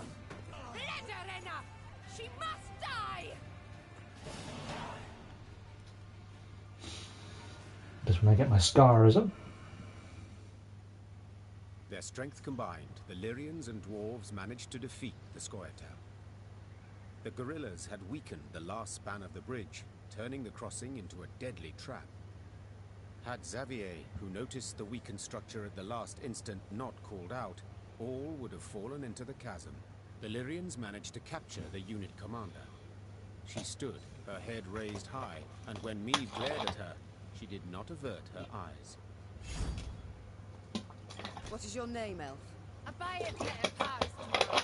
She said, Thank you, Reynard. I know well what she said. Kiss my arse. Is that truly the best you can muster? I'd rather show you exactly what I can muster. Tell them to unbind me. You got your opportunity. On the battlefield. Will you not tell me what they call you? Fine. It's all the same to me. I'm more interested to know how you came to be here. Who sent you? No one. It was my decision to kill you, and thus avenge Eldain. You've elven blood on your hands. The blood of the elves of the Moulderwood.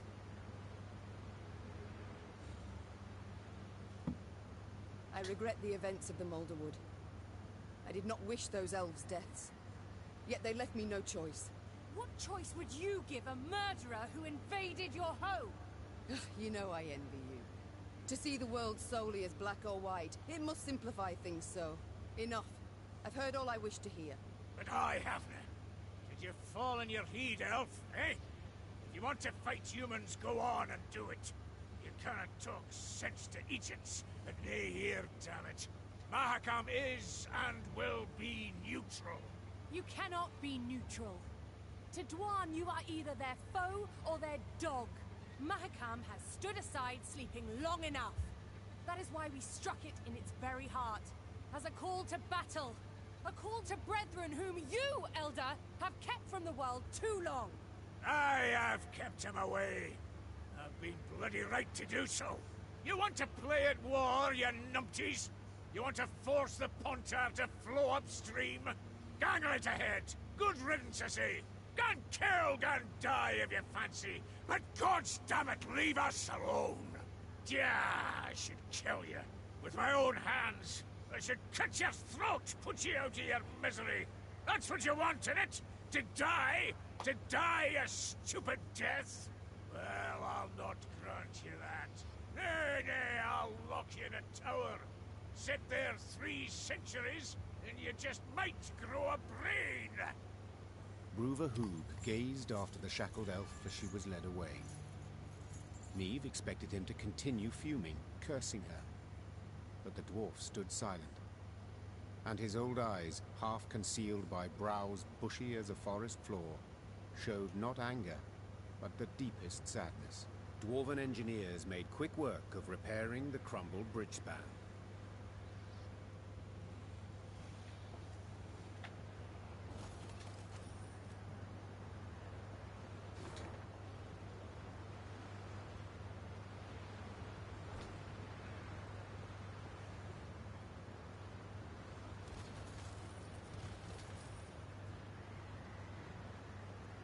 Look, Mount Carbon. Damn. And I thought Novigrad was big. So the elves are against us. Against our elder. Treacherous hounds. Truth be told, I supported the Scoia'tael afore. Though I wish every last one of them dead. Dead! Long-eared bastards. Raising our own saplings against us in rebellion. Sowing unrest. Violence. In the mountains. Long-eared bastards.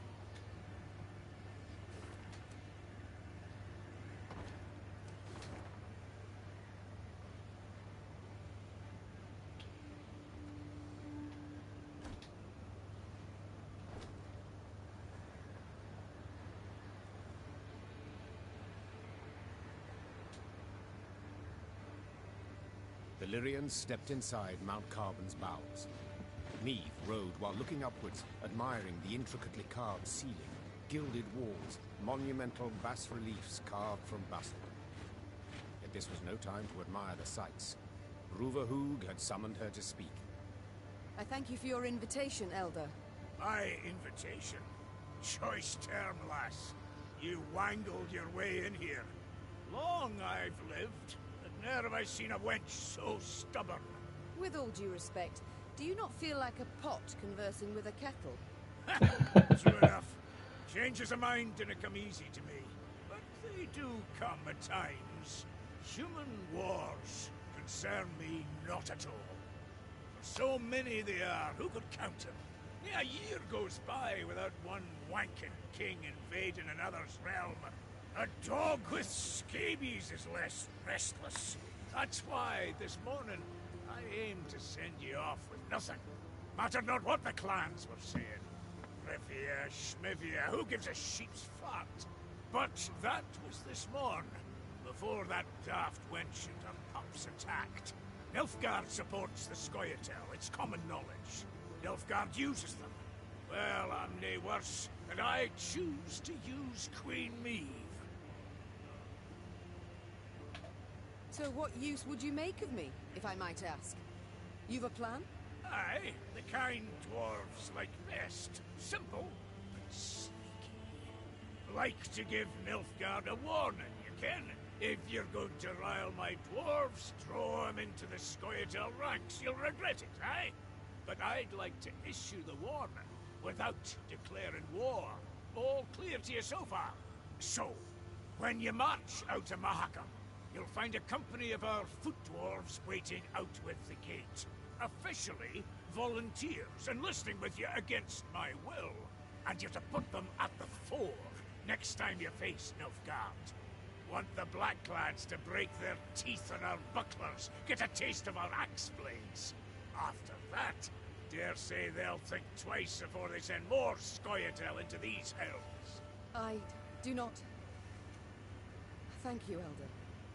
You restore my hope that I shall have my home back in the end. Candid like, I dinna share your faith. I've watched you. You're naive. Let ire take you. Meddle in matters near your own. Disrespect our custom. But you win or nay, it's all the same to me. Then I hope that I shall at least surprise you. Honestly doubt that.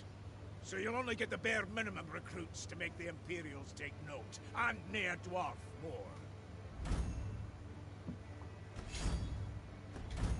And for that I am grateful. But now, I would like to march at once. So by your leave... Go, ride! Now if you can.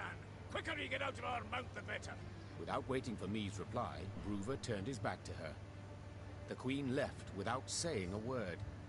There were few choice ones burned on her lips. Meave was on her way back to her company when who should step in front of her, if not Gabor? To what do I owe this pleasure? Do the Zigrins wish to use me once more?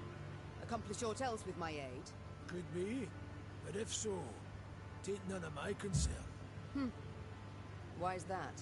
For I've resolved to leave Mahakam for all time. And where will you go? Dinna ken. Wherever you lead me. I beg your pardon. Your Grace. Meave. I betrayed your trust. Tricked you outright. In spite of that, you kept my confidence. Risking everything. To say I'm grateful is just a wee understatement. I'm indebted to you. Deeply so. Please let me pay it off. Let me fight at your side. Heed to hit me. Gabor, vindictive I am not. Oh, thank you, Meave. Yet neither am I stupid. You may join our ranks, I agree. Yet trick me once more, in the tiniest manner, and I shall show you no mercy. Is that clear? Chastened, Gabor merely nodded to confirm. Meave extended her hand for the dwarf to kiss as a sign of submission. Yet he simply wrapped his arms around her waist and squeezed. The Lyrians were ready to leave Mahakam when they heard the sonorous blast of a commander's horn announcing the arrival of Bruver Hoog. Oh, what does he want now? When she saw a sour grin on his face, Meave knew the tidings were not good. But what she heard next exceeded her wildest expectations. Come to say farewell? No need, truly. Came, 'cause I got a burning question. Meave, you expecting anyone? How's that? Runner says a delegation's arrived at Carbon. Lyria and Rivia. Got a Nilfgaardian escort. How dare they? Traitors. Who leads it? You'd best sit. Who leads the delegation? It's your son, Willem, I fear. Willem? Mahakam remains neutral as regards all your squabbles. I trust I needn't remind you. So I'll have no scrambling or shoving, and certainly no bloodshed. Point of fact, I'd prefer it if you... I wish to speak to him. I'd forbid you, but, as I said, never seen a more stubborn wench. Alrighty then, jabber away with him. Just remember, hands to yourself. Meave spotted banners, a Lyrian eagle upon one surrounded by Nilfgaard's black rags. Her hands became fists, showing how helpless she felt. Then her son and rival, Willem, emerged from behind a row of Imperial footmen. I should apologize. It seems I missed the coronation. Congratulations, my son. Who was it who placed the crown? General Epdahi? Count Caldwell. Ah, yes. Our elder statesman. Why have you come here, of all places? To acquire arms for Nilfgaard? As my official mission, yes. Yet unofficially, I wish to speak with you. I trust you've had tidings from the field. Edirn turned to ash and dust. Vizimir murdered Redania in chaos. Foltest forced to strike a pact by his vassals betrayed, Henselt the same. This limerick, will it come to a point? Why, yes.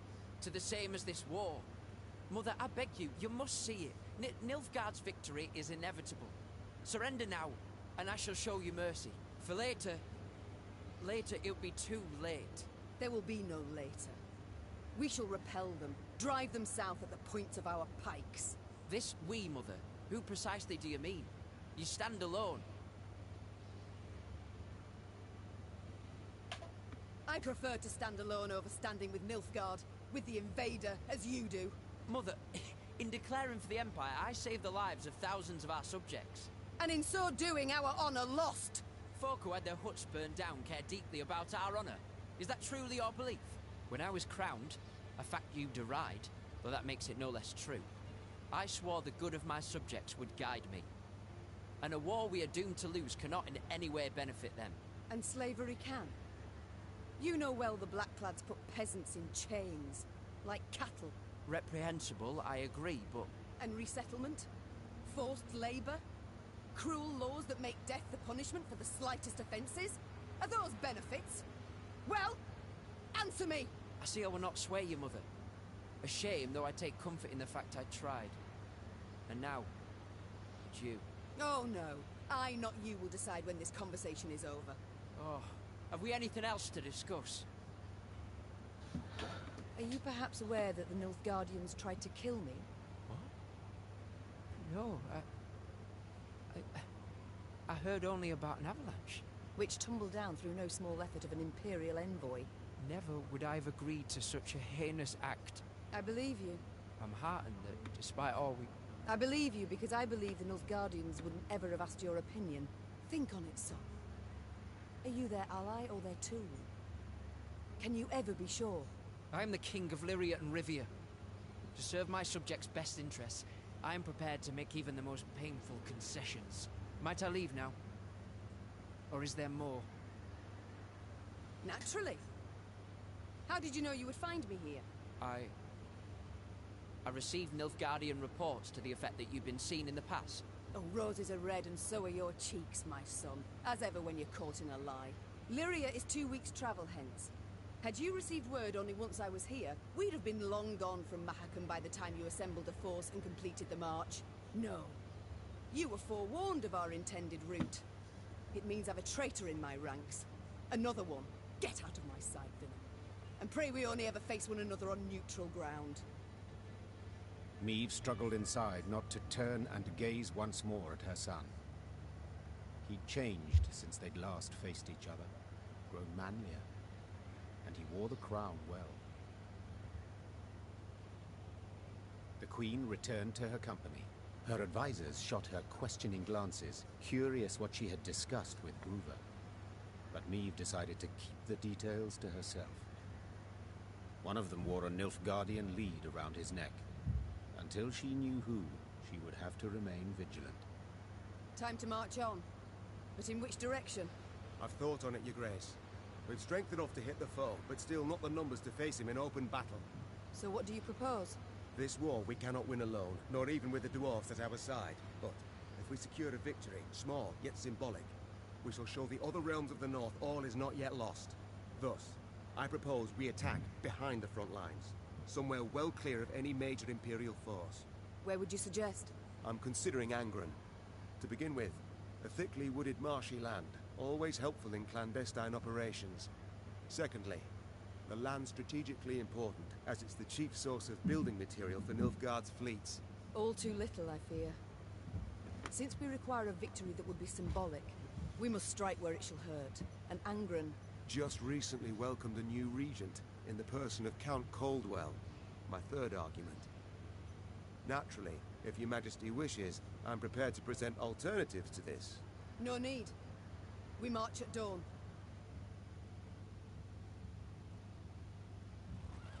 Meve had toiled, cajoled, persuaded, and gained the dwarves' support. She left Mahakam strengthened, markedly.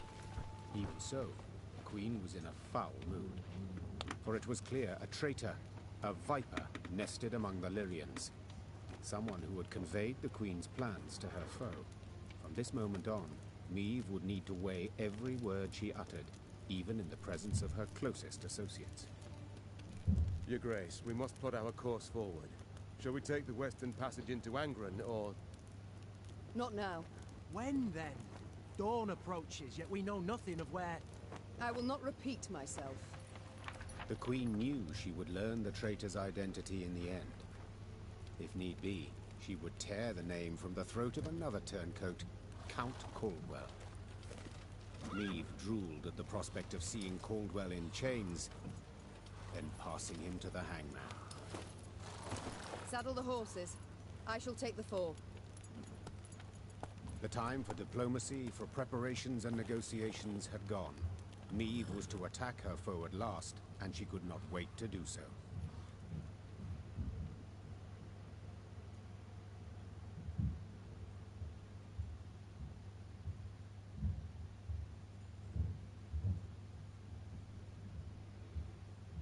You have the high ground, huh?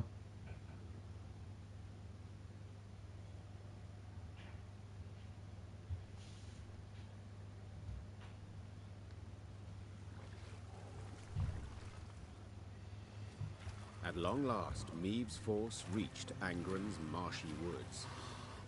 Ever been? No? Count yourselves lucky.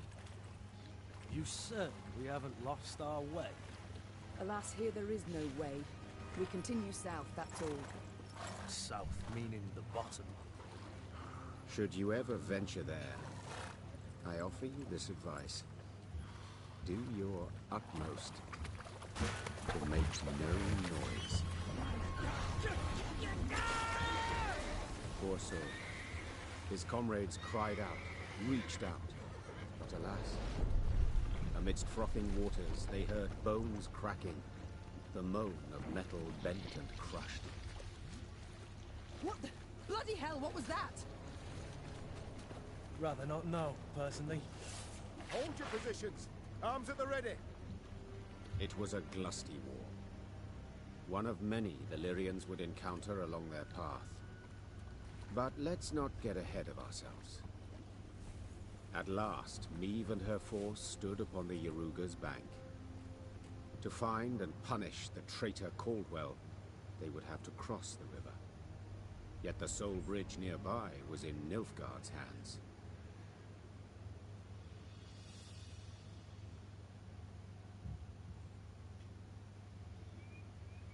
Your Majesty, some new reports require your attention.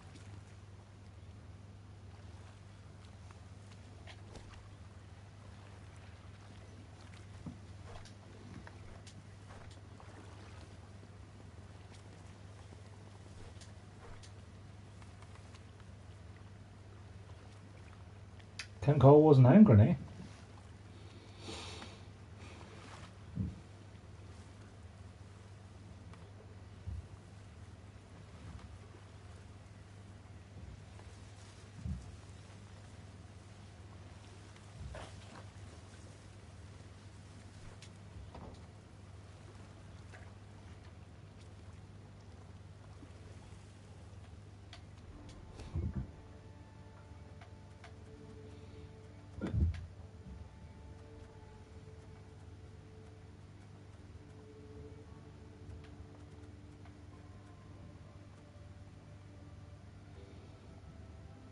It's not terrible.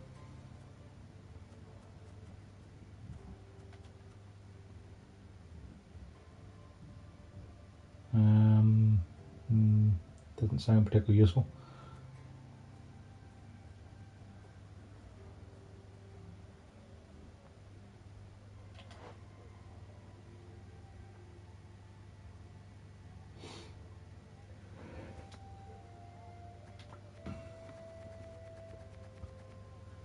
It could be vaguely useful, but not super useful.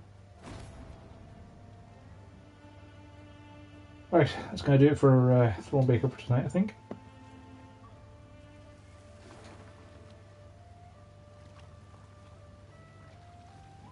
Oh wow, Hangren's been on a big map. This artwork they have around the maps is pretty spectacular. Like, what the hell are these things? Leeches with claws.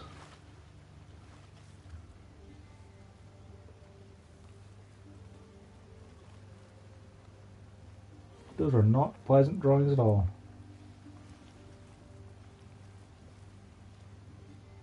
And just random happy start.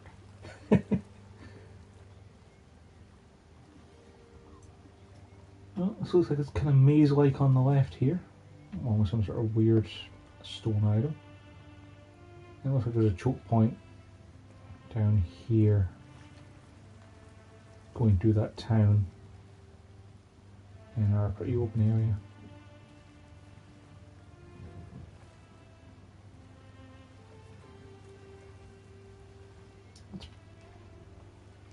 Given that there's no way past them, that must be the end game up there. Alright.